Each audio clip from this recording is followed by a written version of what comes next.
Morning students. Last video में हमने chapter number 7 complete किया था, जो कि था हमारा ट्रांसपोर्टेशन। अब हम पादप कार्यकी का चैप्टर नंबर 8 स्टार्ट करेंगे। लेसन नंबर 8, पादपों में खनिज पोषण, जिसे हम इंग्लिश में बोलते हैं mineral nutrition in plant. Mineral nutrition in plants. देखिए, न्यूट्रिशन के बेस पे हम प्लांट को डिवाइड कर चुके थे। हम जानते हैं कि मैक्सिमम प्लांट्स ऐसे होते हैं जो अपना न्यूट्रिशन, अपना पोषण स्वयं बनाते हैं, उन्हें हम क्या बोलते हैं, स्वपोषी। और कुछ प्लांट ऐसे होते हैं जो कि भोजन के लिए बाहरी माध्यमों पर निर्भर रहता है, उन्हें हमने क्या बोल दिया था, परपोषी। न्यूट्रिशन के बेस पे अगर हम जीवों को बांटना चाहें तो जीव दो तरीके के या जो दो प्रकार के पाए जाते हैं। एक तो होता है स्वपोषी जीव और दूसरे होता है परपोषी जीव। जो कि हम पादप कार्यकी के बारे में बात कर रहे हैं, तो हम पादपों के बारे में बात करें तो स्वपोषी पादप और परपोषी पादप। हम पढ़ चुके हैं कि पादप अपना भोजन स्वयं बनाते हैं। भोजन स्वयं बनाने का मतलब क्या होता है कि वो कार्बनिक पदार्थों का निर्माण स्वयं करते हैं। बाहरी माध्यम से अकार्बनिक पदार्थों को प्राप्त करके कार्बनिक पदार्थों का, अपने लिए आवश्यक कार्बनिक पदार्थों का संश्लेषण स्वयं करता है।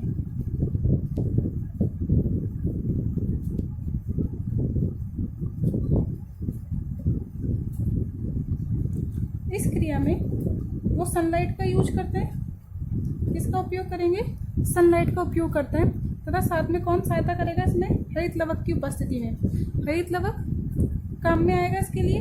तो पादप हरित लवक, पादप सूर्य के प्रकाश की उपस्थिति में हरित लवक की सहायता से कार्बनिक पदार्थों का संश्लेषण स्वयं करते हैं। ऐसे पादपों को हमने क्या बोल दिया है? स्वपोषी पादप। क्लियर है? परपोषी पादप ऐसे होते हैं जो दूसरे जीवों के ऊपर निर्भर करते हैं। अब तक हम जनरली ऐसा मानते हैं कि अधिकांश पादप स्वपोषी होते हैं, लेकिन कुछ पादप परपोषी भी होते हैं, जैसे कि हमारा घटपर्णी पादप, ड्रोसेरा, युक्का, पिचर प्लांट। ये सब कैसे पादप है? आपके परपोषी या मृतजीवी पादप हैं, जो दूसरे पादपों के ऊपर डिपेंड करते हैं। अब देखिए, जो पादप स्वपोषी पादप होते हैं, ये कार्बनिक पदार्थों का संश्लेषण तो स्वयं करते हैं, लेकिन क्या करेंगे? ये मृदा से या वायुमंडल से अकार्बनिक पदार्थों को,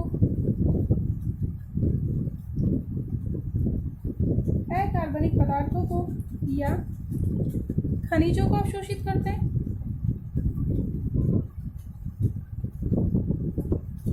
मृदा से क्या करेंगे? अकार्बनिक पदार्थों को या खनिजों को अवशोषित करते हैं, और इसी को हम क्या बोलते हैं? खनिज पोषण। इसे ही हमने क्या बोल दिया है? खनिज पोषण। पादप मृदा से अकार्बनिक पदार्थों या खनिजों को अवशोषित करता है, जिसे हमने क्या बोल दिया है? खनिज पोषण। क्लियर है?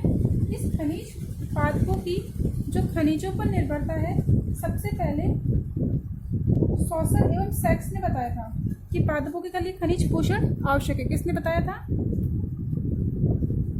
सॉसर एवं सेक्स ने, कि पादपों को अपने पूर्ण विकास के लिए या प्रॉपर डेवलपमेंट के लिए कार्बनिक पदार्थों की आवश्यकता होती है। साथ ही साथ इन्हें कुछ अकार्बनिक पदार्थों की, यानी कि खनिज लवणों की भी आवश्यकता होती है। अब पादपों के लिए खनिज लवण या खनिज पोषक पदार्थ आवश्यक है, ऐसा हम किस प्रकार से ज्ञात कर सकते हैं?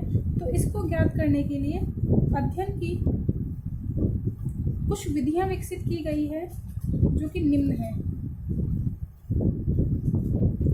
पादप खनिज पदार्थों के ऊपर निर्भर रहते हैं, इसकी अध्ययन की कुछ विधियां बनाई गई है, और वो विधियां हमारे पास मुख्य रूप से 3 विधियां हैं।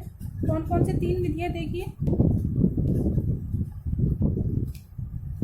पहली विधि कि पादपों के लिए खनिज पदार्थ आवश्यक होते हैं, इसके लिए काम में ली जाती है पादप भस्म विश्लेषण। पादप भस्म विश्लेषण, जिसे हम बोलते हैं एनालिसिस ऑफ प्लांट एश, यानी कि पादप को जला के उसके भस्म को हम उसका अध्ययन करते हैं और उसमें विभिन्न खनिज लवणों की प्रतिशत मात्रा का पता लगाते हैं। इसी में दूसरी विधि है बालू संवर्धन प्रयोग।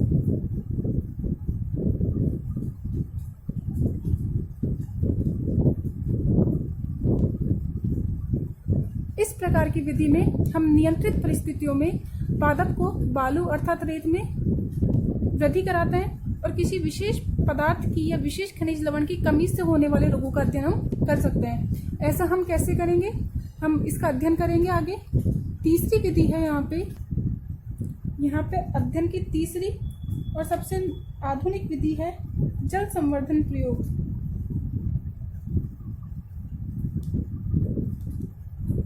जल संवर्धन प्रयोग जिसे हमने क्या बोला है, वाटर क्लस्टर एक्सपेरिमेंट। इसी को हम हाइड्रोपोनिक्स के नाम से भी जानते हैं। इसी को हम क्या बोलते हैं, इसी विधि को हम हाइड्रोपोनिक्स के नाम से भी जानते हैं। तो हम पादपों में खनिज के पोषण की 3 विधियों के बारे में अध्ययन करेंगे। इसमें पहली विधि है पादप भस्म विश्लेषण, दूसरी विधि है बालू संवर्धन प्रयोग और तीसरी विधि है जल संवर्धन प्रयोग। इस प्रकार के अध्ययन से कि पादपों के लिए कौन कौन से खनिज पदार्थ आवश्यक है, इसका अध्ययन करके हम पादपों में किसी विशेष खनिज तत्व की कमी से या अधिकता से होने वाले रोग बता सकते हैं और साथ ही हम ये भी ज्ञात कर सकते हैं कि किस पादप में अमुक पोषक तत्व कितने प्रतिशत मात्रा में आवश्यक होता है। तो हम इसके बारे में अध्ययन करेंगे। तो पहली विधि हम लेते हैं पादप भस्म विश्लेषण। तो देखिए, खनिज पोषण के अध्ययन की पहली विधि के बारे में हम अध्ययन करते हैं, जो कि कौन सी है, पादप भस्म विश्लेषण।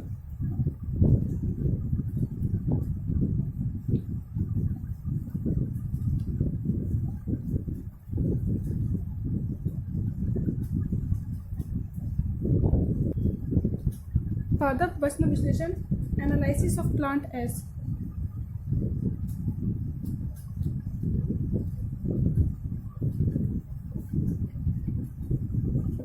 देखिए, भस्म किसे बोलेंगे, भस्म से तात्पर्य पादप की राख। भस्म से क्या तात्पर्य आपका, राख की। पादप को जलाने के बाद जो राख मिलती है उसका हम क्या कर रहे हैं, विश्लेषण कर रहे हैं, उसका एनालिसिस कर रहे हैं, किस राख में कितने कितने प्रतिशत मात्रा में खनिज पदार्थ उपस्थित होते हैं। देखिए, इस विधि में क्या करेंगे, इस विधि को करने के लिए हम क्या करते हैं, हम एक फ्रेश प्लांट का टुकड़ा लेते हैं, ताज़ा पादप। हम क्या करेंगे, इसमें एक एक फ्रेश प्लांट को लेंगे जिसके अंदर सफिशिएंट मात्रा में या पर्याप्त मात्रा में जल भी उपस्थित होता है। ऐसा हम एक ताज़ा पादप लेंगे और इस प्लांट को क्या कर देंगे, हम अवन में डाल देंगे। इसमें डाल देंगे अवन में 2 दिन के लिए, 1 दिन के लिए उच्च तापमान पर। अवन में से क्या तात्पर्य है आपका, उच्च तापमान पर हम इसे रख देते हैं। आपने एक प्लांट का टुकड़ा लिया, ताज़ा पादप लिया, इसका वेट लिया आपने। उसका वेट लेने के बाद आपने इसको क्या कर दिया, अवन में डाल दिया कुछ समय के लिए। जैसे ही आप प्लांट को अवन में डालेंगे तो देखिए, अवन में डालने से क्या होगा, उच्च तापमान है, उच्च तापमान पर पादप में जो जल था, पादप में उपस्थित जल क्या करेगा, जल वाष्प के रूप में उड़ जाता है।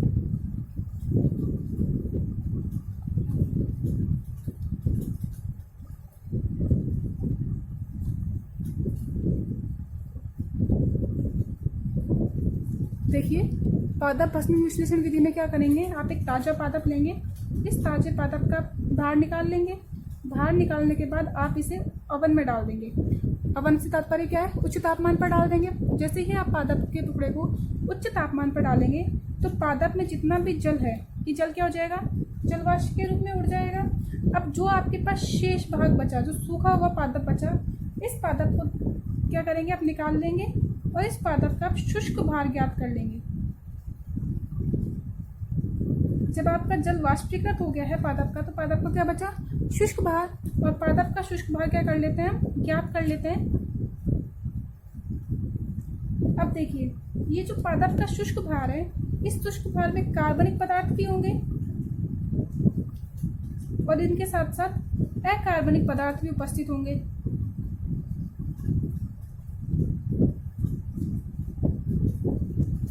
जब आपने पादप का वेट निकाला, पादप का आपने भार निकाला, तो इस भार में किस किस का भार होगा? पादप के कार्बनिक पदार्थों का और पादप के अकार्बनिक पदार्थों का। यदि हम कार्बनिक पदार्थों की बात करें, कार्बनिक पदार्थों में कार्बोहाइड्रेट, प्रोटीन, वसा, इनके बारे में बात करेंगे कि कोशिका भित्ति में आपके पास लिग्निन होता है, बहुत सारे पॉलीसेकेराइड है, सेलुलोज है, हेमीसेलुलोज है। इसके अलावा जीव द्रव्य के जो संगठक पदार्थ हैं, सीधे सीधे हम सिंपल लैंग्वेज में कहें तो कार्बोहाइड्रेट, प्रोटीन, वसा इन सब में होगा। तो ये सब क्या है? आपके कार्बनिक भाग। और अकार्बनिक भाग की बात करें तो हम क्या हो जाएगा? खनिज लवण हो जाएंगे। पादप में जितने भी खनिज लवण है वो किस में आ जाएंगे? आपके अकार्बनिक भाग में। यदि हम इस पादप को, जो आपको जो शुष्क भाग मिला है, यदि हम इस शुष्क भाग को भट्टी में जलाएं, इसे आपने क्या किया? उच्च ताप पर भट्टी में जलाया। क्या करेंगे? इसे उच्च तापमान पर भट्टी में जलाया जाता है। जैसे आप इसे भट्टी में जलाएंगे तो कार्बनिक पदार्थ है, ये कार्बनिक पदार्थ CO2 या H2O की फॉर्म में निकल जाएंगे, कार्बन डाइऑक्साइड की फॉर्म में और H2O की फॉर्म में और कुछ गैसों की फॉर्म में निकल जाएंगे। तो यहाँ से आपके पास कार्बनिक पदार्थ तो क्या हो गए? बाहर वातावरण में उत्सर्जित हो गए, वातावरण में त्याग दिए गए। जो कार्बनिक पदार्थ है वो तो वातावरण में त्याग दिए गए। अब यहाँ पे जो शेष बचेंगे वो शेष क्या है आपके पास? अकार्बनिक पदार्थ। अकार्बनिक पदार्थ या खनिज लवण। देखिए, उच्च तापमान पर जब आपने प्लांट को भट्टी में जलाया था, शुष्क प्लांट को, इसी से जो हमें लास्ट में प्राप्त होता है इसे ही हम क्या बोलते हैं? पादप भस्म। क्या बोलेंगे इसे? पादप भस्म। और पादप भस्म में क्या प्राप्त हुआ आपको? केवल और केवल अकार्बनिक पदार्थ है, खनिज लवण आपको प्राप्त हुए। अब जब आप इस राख का, इस भस्म का जब आप विश्लेषण करेंगे, जैसे ही आप इस भस्म का विश्लेषण करेंगे, इस भस्म का विश्लेषण करने पर आप क्या मिलेंगे? खनिज तत्वों की प्रतिशत मात्रा ज्ञात कर सकते हैं। इसका विश्लेषण करके जो आपके पास पादप भस्म मिली, इस पादप भस्म का हम विश्लेषण करेंगे, प्रयोगशाला में इसका एनालिसिस करेंगे और इसका विश्लेषण करके आप विभिन्न पदार्थों की या विभिन्न खनिज तत्वों की प्रतिशत मात्रा को देख सकते हैं। देखिए, हमने क्या किया? यहाँ पे हमने एक ताज़ा पादप लिया, इस प्लांट को हमने क्या किया? उच्च तापमान पर ओवन में गर्म कर लिया। जैसे ही आपने इसे ओवन में गर्म किया, ओवन में गर्म करने के कारण जितना भी जल था, यह जल वाष्प के रूप में उड़ जाता है। पादप के में से जो ताज़ा पादप था, जिसे आपने जल वाष्प को निकाल दिया, तो क्या प्राप्त हुआ आपको? शुष्क भार। क्या प्राप्त हुआ आपको? पादप का शुष्क भार। आप इसको तोल करके, इसका वेट निकाल करके आप इसका भार निकाल लेंगे तो आपको पता चल जाए कितने प्रतिशत मात्रा थी, कि पहले कितना वेट था और अब कितना वेट रहा। तो जितना भी उड़ा वो क्या उड़ गया? जल वाष्पीकृत हो गया। अब जो शुष्क भार है, इसमें कुछ तो कार्बनिक पदार्थ और साथ ही साथ कुछ क्या मिले? अकार्बनिक पदार्थ। जब हम कार्बनिक पदार्थों के बारे में बात करते हैं तो कार्बनिक पदार्थों में कार्बोहाइड्रेट, प्रोटीन और वसा, मुख्य रूप से हम इसी की बात करते हैं। कार्बोहाइड्रेट, प्रोटीन और वसा। कि कार्बोहाइड्रेट, प्रोटीन और वसा क्या होगा? देखिए, जब आप इस पादप के जो शुष्क भार प्राप्त हुआ था उसे उच्च ताप पर भट्टी में जलाते हैं तो ये कार्बोहाइड्रेट, प्रोटीन और वसा में जो कार्बन है, यह कार्बन CO2 की फॉर्म में निकल जाएगा, जल वाष्प की फॉर्म में निकल जाएगा और बाकी कुछ पदार्थ गैसों के रूप में बाहर निकल जाते हैं। अब जो आपको प्राप्त होगा इसे हम क्या बोल देते हैं? पादप भस्म। क्या बोल देंगे इसे हम? पादप भस्म। इस पादप भस्म में केवल और केवल अकार्बनिक पदार्थ अर्थात खनिज लवण शेष बचते हैं। क्या शेष बचे इसमें? केवल कार्बनिक पदार्थ या खनिज लवण। इस कार्बनिक पदार्थ या खनिज लवण का या इस पादप की राख को हम प्रयोगशाला में विश्लेषण करेंगे, इसका एनालिसिस करेंगे विभिन्न प्रयोगों के माध्यम से और हम विभिन्न खनिज लवणों की प्रतिशत मात्रा को ज्ञात कर लेंगे। देखिए, इस विधि के द्वारा केवल हम खनिज लवणों की प्रतिशत मात्रा ज्ञात कर सकते हैं कि कितने प्रतिशत मात्रा में खनिज लवण उपस्थित है। लेकिन यहाँ पे ये जो खनिज लवण उपस्थित हैं, इनकी क्या उपयोगिता है या क्या इनकी अनिवार्यता है कि पादप के लिए ये क्यों अनिवार्य है, पादप में किस क्रियाविधि को ये प्रभावित करते हैं, इस उपयोगिता या अनिवार्यता का निर्धारण नहीं कर सकते। इस विधि के द्वारा केवल हम खनिज लवणों की प्रतिशत मात्रा ज्ञात कर सकते हैं कौन सा खनिज लवण कितनी प्रतिशत मात्रा में उपस्थित होता है, केवल इतना ही हम ज्ञात कर सकते हैं। किस खनिज लवण की कमी से या अधिकता से या इनकी अनुपस्थिति से क्या प्रभाव होता है, इस प्रभाव को, इस उपयोगिता को या अनिवार्यता को हम ज्ञात नहीं कर सकते हैं। क्लियर हुआ? इस उपयोगिता को या अनिवार्यता को ज्ञात करने के लिए हम खनिजों के अध्ययन की दूसरी विधि काम में लेते हैं, जो कि कौन सी है? बालू संवर्धन प्रयोग। जो प्रथम विधि है पादप भस्म विश्लेषण, इस भस्म के विश्लेषण के द्वारा केवल हम खनिज तत्वों की या खनिज लवणों की प्रतिशत मात्रा ही ज्ञात कर सकते हैं। तो देखिए हम दूसरी विधि के बारे में बात करते हैं, बालू संवर्धन प्रयोग। तो खनिज पोषण के अध्ययन की हम दूसरी विधि के बारे में बात करते हैं। वो दूसरी विधि क्या है? बालू संवर्धन प्रयोग।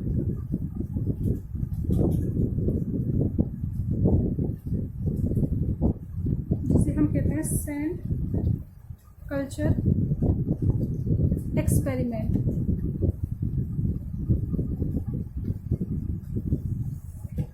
इस विधि के द्वारा, बालू संवर्धन प्रयोग की विधि के द्वारा, हम किसी विशेष खनिज लवण की कमी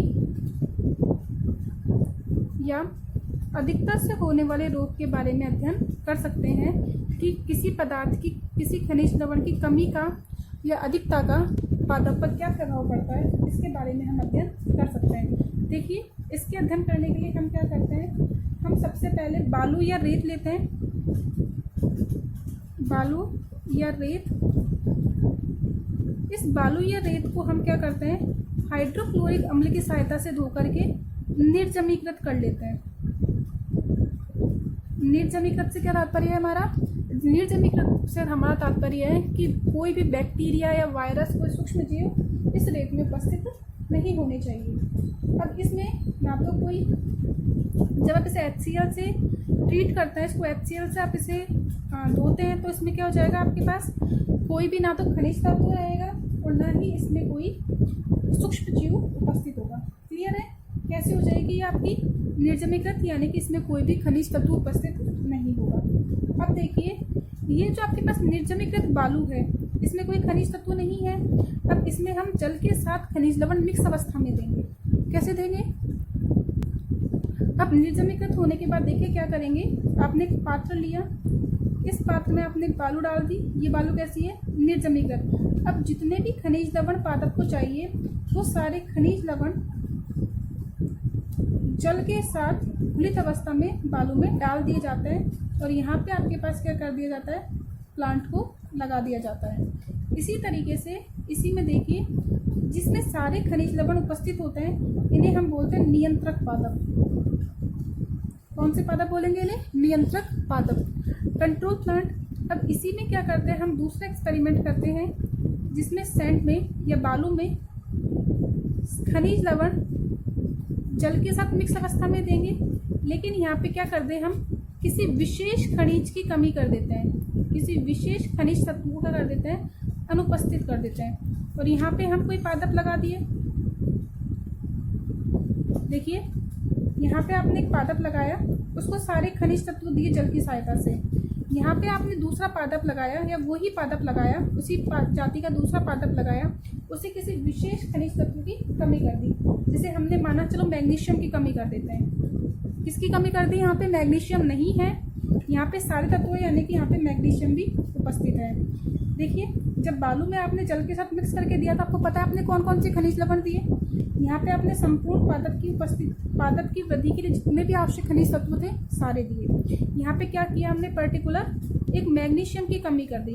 हमको पता है मैग्नीशियम किस में पाया जाता है? आपके हरित लवक में, क्लोरोप्लास्ट में। जब ये क्लोरोप्लास्ट में, आपके हरित लवक में मैग्नीशियम क्या है? मुख्य धातु आयन होता है। यहाँ पे जब पादप के पास मैग्नीशियम नहीं होगा, तो क्या पादप की पत्तियां हरी होंगी? नहीं होंगी। तो जैसे ही ये पादप विकसित होता है, तो इस पादप में क्या होगा? आपको मैग्नीशियम की कमी के लक्षण क्लियरली दिखाई देते हैं। क्या दिखाई देंगे? यहाँ पे आपको मैग्नीशियम की कमी के लक्षण दिखाई देंगे, यानी कि ये पादप में क्या दिखाई देगा? गरिमाहीनता। क्या दिखाई देगी इस पादप में? हरिमाहीनता यानी कि यहाँ पे हरे रंग की कमी होगी, पत्तियां मुरझाई हुई या पीले रंग की यहाँ पे दिखाई देती है। तो हमने इस प्रयोग के माध्यम से देखा कि मैग्नीशियम की कमी से पादप में क्या दिखाई दे रही है, हरिमाहीनता के लक्षण दिखाई दे रहे हैं। तो ऐसे हम विभिन्न अलग अलग एक्सपेरिमेंट के द्वारा या अलग अलग प्रयोग के द्वारा विभिन्न खनिज पदार्थों की कमी से होने वाले लक्षणों को ज्ञात कर सकते हैं। ऐसे पादप जिसमें किसी पदार्थ की खनिज के लक्षण दिखाई देते हैं उन्हें हम बोलते हैं अपूर्ण पौधे। क्या बोलेंगे, ऐसे पौधों को हम अपूर्ण पादप कहते हैं। तो जो दूसरी विधि है यहाँ पे वो कौन सी है, बालू संवर्धन प्रयोग, जिसमें हम क्या करते हैं, बालू या रेत में विभिन्न पादपों को वृद्धि कराते हैं और यहाँ पे किसी विशेष पदार्थ की कमी से होने वाले लक्षणों के बारे में ज्ञात किया जा सकता है। देखिए, बालू को निर्जमीकृत करने में बहुत ज़्यादा मेहनत की आवश्यकता होती है। यहाँ पे पहले सैंड को या बालू को HCl से धोया जाता है, फिर सुखाया जाता है। तो इसी के स्थान पर हम कभी कभी वर्मीकुलाइट का उपयोग कर लेते हैं। किसका उपयोग कर लेते हैं, वर्मीकुलाइट। वर्मीकुलाइट क्या है, वर्मीकुलाइट खुद एक खनिज पदार्थ है जो प्रकृति में पाया जाता है। ये रासायनिक रूप से कैसा होता है, अक्रिय। कैसे होगा ये, जो वर्मीकुलाइट है यह वर्मीकुलाइट अक्रिय होता है। इसके बारे में हम हमारे नेक्स्ट वीडियो में पढ़ेंगे कि किस तरीके से बालू संवर्धन प्रयोग के स्थान पर हम वर्मीकुलाइट का उपयोग कर सकते हैं, जिसे हम क्या बोलते हैं, वर्मिकुलोपोनिक्स।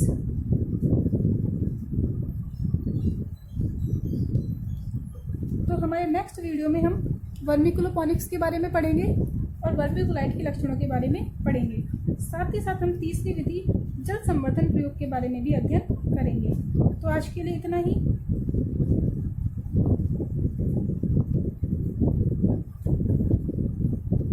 Thank you.